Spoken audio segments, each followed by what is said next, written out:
Hey team, so we've been getting a few comments lately about what I've actually put into the MC22 CodeMC CBR250RR, so I thought I'd do a video just to bring it out, show you guys what we've done to it and how it's come along and what it's turned into so far. So let's bring it out.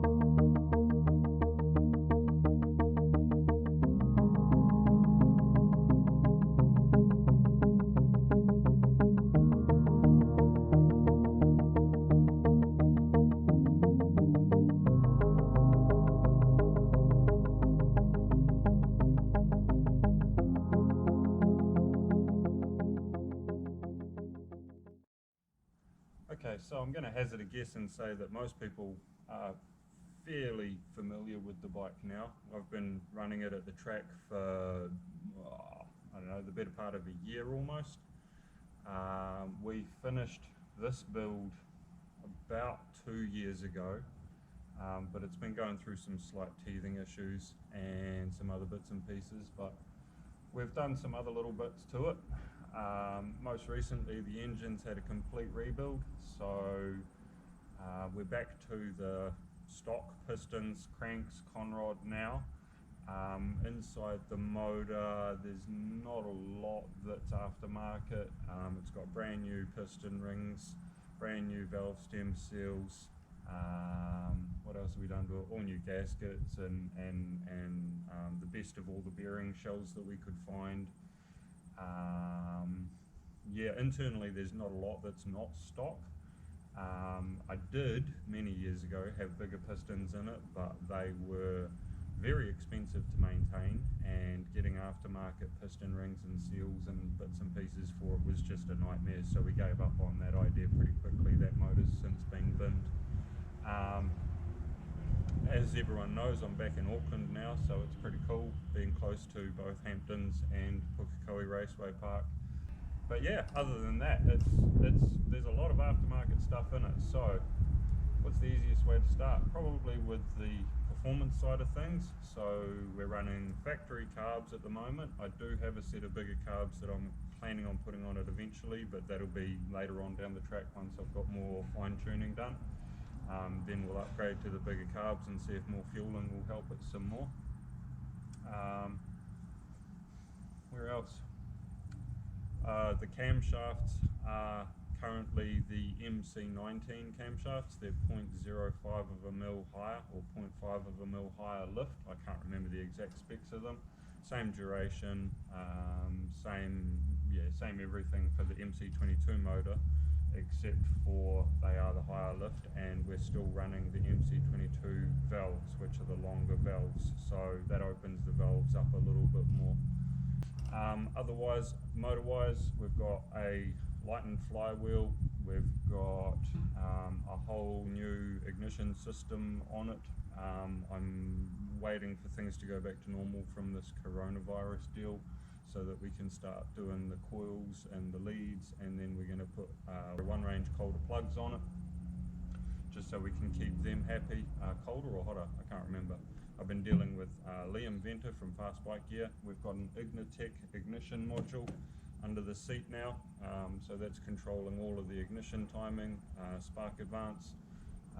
That's where I've made a lot of my power up, is actually with the Ecliptech module. It's allowed us complete control over the spark timing. Yeah, other than that, the motor's pretty much stock. Yeah, I can't think of anything else.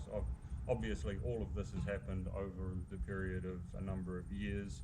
We've been slowly doing bits and pieces and finding things that work and finding things that don't work, and then, you know, going back and talking to people in the industry that know what they're talking about. And obviously TR20 have helped me out massively. They built this motor and it is working amazing. It was tuned by Brett Roberts down in Pyro when I was still living down there, working for the magazine.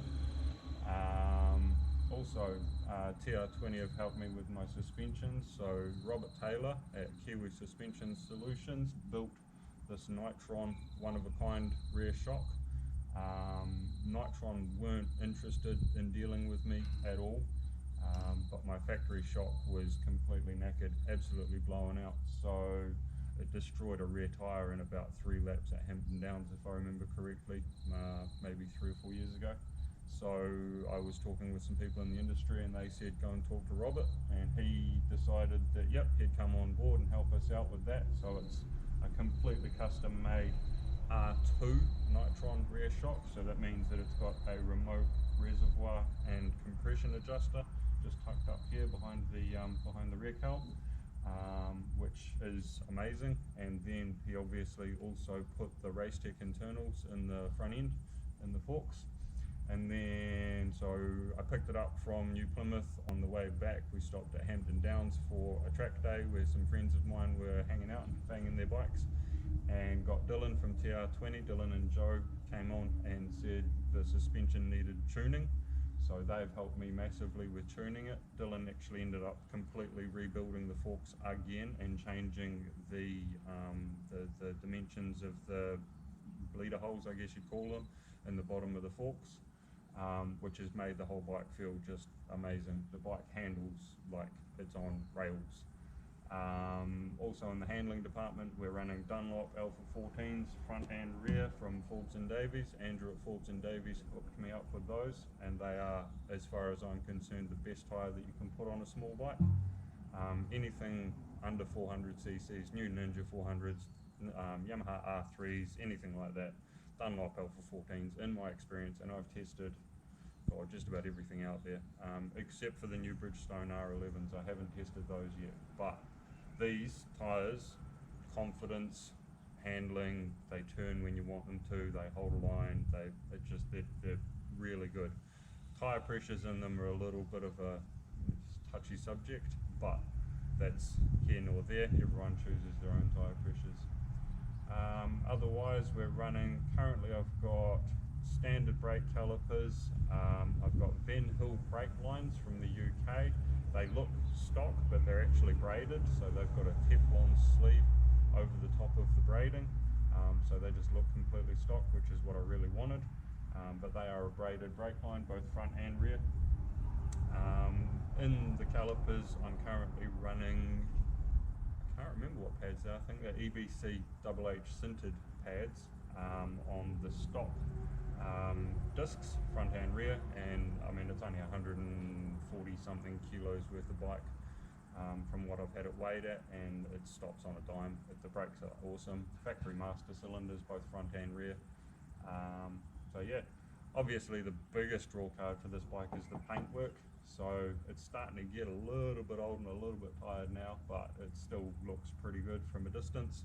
You can't tell, but there's a little bit of cracking and a little bit of marks and a little bit of splintering, you know, all over the bike, but it's still holding up. I do have a spare set of fairings that I am planning on putting on it at some stage, once I've painted them up and made them a little bit pretty, and then it'll get a totally different paint scheme. So I've got a new tank fairings, the whole works. I've got new wheels to go for it as well, but again, that's just money and time. Basically, with this coronavirus thing at the moment, everything's on lockdown and we can't do much anyway. All my tools are at work, so yeah, not doing a heck of a lot with the bike at the moment. Otherwise, yeah, the Ecliptech is the massive draw card. It's the one thing that really helped the bike get to where it is now with the performance. Dylan's spent a lot of time with the cylinder heads. So it's now a custom ported intake and exhaust chamber with the heads. You can feel the difference. We went from 37 at the rear tyre, which is about stock. I think it was down at about 35, to be honest, with the previous motor that was leaking and smoking, and yeah, a lot of oil issues with that motor. So we ended up binning that whole engine case and then starting with a fresh case, which I managed to score from a friend up north, which was really cool. So yeah, this motor is not actually original to this bike anymore at all. In fact, we've been through 3 motors now, so yeah, we're well far and gone. But yeah, the intake is slightly ported, the exhaust is very heavily reshaped, thanks to Dylan, and he's done just an amazing job. He's actually got a second cylinder head in his workshop at the moment that we're looking at doing a little bit more fine tuning on, and he reckons we can get a little bit more power out of it. But as the bike sits at the moment, I'm more than happy with the performance that it's making and how it handles and the power that it's making. I mean, for a little 250 that's what, 30 years old now, I think it's going pretty blooming good. Otherwise, more electronics on it. It's got a quick shifter kit from Healtech that they designed specifically for me. I was talking with them over a period of maybe 3 months designing the whole system. It's not the universal kit that most people think. It's actually a custom made kit, so it interrupts the signal at the coils the same as the universal kit does, but all the wiring and all the lengths of the cables and the sensor is very specific to the CBR250RR, and if you talk to them on their website, they'll tell you that they do the kit for this bike now, and this was the test machine, I guess you'd call it. It's fully adjustable via my phone app, which is really cool. That's what I wanted. You can adjust the delay, the signal, the vibration sensitivity, just a whole raft of features on it, and it sounds wicked when you're pinging through the gears at 18,000, 19,000 RPM, which is what I usually change at because the power curve starts to fall off pretty quickly after that. It pops flames if you get it quite right. It's pretty cool. Other than that, it's got a slightly bigger radiator from Australia in it. It's got a full system Sansei exhaust that came with it from Japan when it was first brought over here nearly 15 years ago. It's got carbon fibre all over it, so the engine case covers carbon fibre, the front fender's carbon fibre, other little bits and pieces on it. The chain is wrapped and the air intake covers are wrapped from the wrap shop on Barry's Point Road. They're really cool guys, easy to deal with, and they did me a really good job. The carbon fibre mirrors are also, they're genuine. I scored them for 140 bucks off Trade Me, so I was pretty chuffed with those. They're not exactly functional, but they pass a warrant, so that's all I need really. Yeah, where else to go? Oh yeah, obviously Tiger has supplied the carbon fibre engine covers and the rear sets. These rear sets are solid as. I've never had any issue with them. They're a really good product. The feel and the shifter is amazing, and on the other side the brake is top quality as well. Never had any issues with them. Some people have mentioned on the online forums that they have issues with the bolts vibrating loose, but I've never had any problem with that. Obviously before every track day we give it just a quick spanner check and just make sure everything's nice and tight on it, and I've never had any issues with it.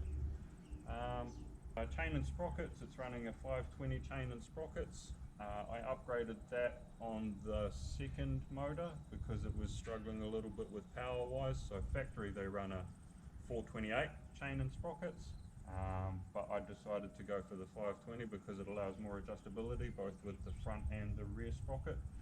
We're actually looking at going back to the 428 chain and sprockets now because A, they're lighter and I'll get better power transmission from the engine to the rear wheel because there's not as much weight to move, so not as much drivetrain loss.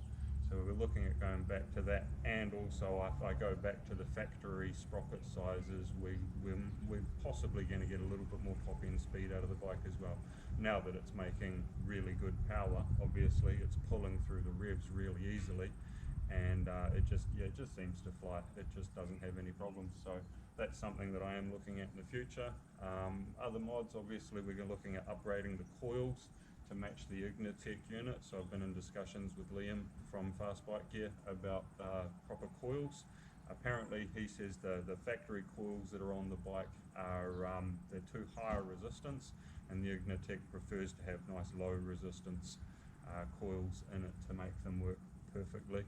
and it does, I have noticed at high revs, it does, you can feel it's just misfiring just a tiny little bit, but I'm not sure if that's just in my head or, you know, what, but it could be anything. So we'll go for the good quality gear on this bike. Obviously, I haven't pinched the pennies on it too much, but it has been a budget build. So yeah, all in all, that's pretty much as it sits. The frame and swing arm and subframe and the wheels actually were all powder coated by Arkro Powdercoaters on Piranha Road in Glenfield up on the North Shore. Really easy guys to deal with. Ryan at Arkro he's the man. He's if you look in his shed, he's got all sorts of cool stuff in there. They've got wheels off old school Mopar cars, and they do bikes, and they do a bit of everything. He's really keen on helping out people in the industry and in the community. Just, you know, made the bike look wicked. As I say, the powder coating there's not a single mark on it in this bike. It was powder coated, I don't even know how many years ago, probably close to 5 years ago now it was done. The wheels, this is actually the second set of wheels that I've got. The original wheels that came on the bike, the bearing races started to wear out a little bit, so I ended up just replacing them. I had a spare set of wheels kicking around the shed, so I thought we'd just tidy those up. Yeah, that's pretty much it, to be honest. The bike, I mean, it goes, it stops, it handles really well. There's a couple of little bits and pieces we can do on it to make it a little bit better. It is still street legal. It is still registered, and the rego is live, which is pretty cool. So once this virus thing's over, I can take it out and ride it whenever I want, wherever I want, however I want, which is pretty cool. I've taken it to work a couple of times, and it's really good at lane splitting through Auckland traffic. Not that we recommend that, unless you know what you're doing, obviously. But it gets on. It does really well. One thing I should mention: the stomp grip that I've put on it is actually, they don't make a kit for the CBR250RR. Surprise, surprise. So this is actually a stomp grip I bought for, I think it was a CBR600RR. I'm not entirely sure what year. I think it was maybe 04-05 year. And all I did was I cut just a smidgen off the back shape of it, just to make it fit my tank a little bit better. And it's, for hanging onto the bike, it's the best thing that you can ever put on. I highly recommend it. Doesn't matter if you ride track or street or adventure or off-road or cross-country or whatever you want to do. Stomp grip on your tank so you can grip with your knees just makes a huge difference. Some people I want to thank, obviously TR20, they're my main helpers. They look after me anywhere I go. Every time I'm at the track, they're there, they're helping me out. I try to support them with as much as I can. Dylan and Joe, they're racing an MV Agusta F3 675 at the moment. Obviously the NZ Superbike Championship is in a little bit of a, we're not quite sure what's happening with it because of the coronavirus, but they are just amazing people to deal with. They have, every single time I've had a question to ask, they've answered promptly. They've helped me with the motor, they've helped me with the suspension, they've helped me with the whole bike. I can't count the number of times that I've just rocked up at their workshop down in T-Row and they've been on the spot. Yep, ready to go. Let's put this thing up on the stand and yeah, make it work better. And every single time that I've asked them to make something better, they have done. Their workmanship is just above and beyond anything that I've ever experienced anywhere else in the industry. So huge thanks to them. MTF Finance, Ken has helped me out with a little bit of money, obviously, with putting the motor back together. He's just, from someone that started out in a Hyosung shop and then obviously branched into Kawasaki and then built his shop and built his name and his reputation bigger and bigger and bigger. Now he's only doing finance. If you are after finance for motorcycles, for cars, for, you know, anything this sort of related, he's the guy to talk to. In my opinion, there's no one else in the industry that's worth even mentioning. MTF Finance have been massive in getting this thing back to what it is now, and keeping me happy and making sure that it is what it is. So yeah, other than that, Dave Moss from America comes over here once a year and helps us out with suspension setups. Dave's actually got a CBR250RR. I'm not quite sure what he's doing with it at the moment. He used to race it, he's won races on it, his bike is it's next level. It's got a CBR400 rear end on it. His help has been just inspirational in getting this thing to where it is at the moment. The suspension, the gearing, he even recommended me clutch plates and you know, engine internals, and I've tried helping him out with parts as much as I can, you know, as often as I can, and setting him up with my suppliers and that sort of thing. As far as suppliers goes, Honda New Zealand, huge help. They've hooked me up with a bunch of parts on it that I haven't been able to get anywhere else through any of my contacts. Consolidated Motor Spares in the Netherlands, their website is cmsnl.com. I can't even think how much money I've spent with them over the years in engine parts, in suspension parts, in, you know, lines, gaskets, you name it, they've got it. They specialise in sort of classic style bikes, classic era bikes I should say. Yeah, they've got a huge warehouse. I've actually seen video footage of their warehouse and it is massive, and every lane is a specific model of bike, and at the front of each lane is a completed version of that bike in original factory as it came out, brand new trim basically. And it's huge, it's massive, it's football fields long, and it's as many bikes as you can possibly think of. Go on their website, cmsnl.com. It's huge. Any classic sort of bike, any old generation stuff that you can't get from the OEM manufacturers anymore, go on their stuff and guaranteed they'll either have it or they'll be able to get it.